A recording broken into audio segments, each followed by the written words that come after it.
The CM Solar Mission is a flagship initiative by the Government of Meghalaya, implemented by the Meghalaya New and Renewable Energy Development Agency (MNREDA). Its goal is to make the state energy resilient and environmentally sustainable.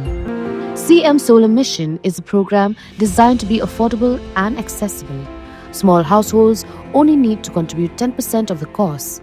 The state government covers the rest, providing a 50-90% subsidy, with the remaining amount for larger systems covered by simple bank loans. To apply for the CM Solar Mission scheme, you can consult with MNREDA and submit your application through the district administration, or contact your nearest block development officer, BDO.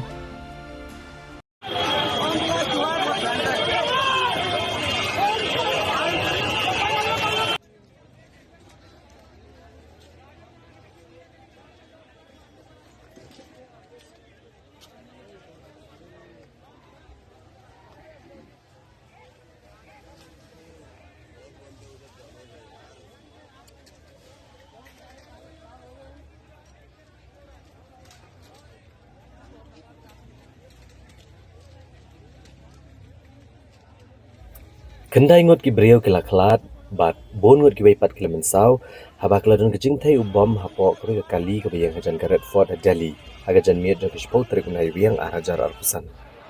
Kini kejing thai ubom kedai ke belabu hapo jang kali Hyundai i20 ke bayang hajan ke Redford Metro Station.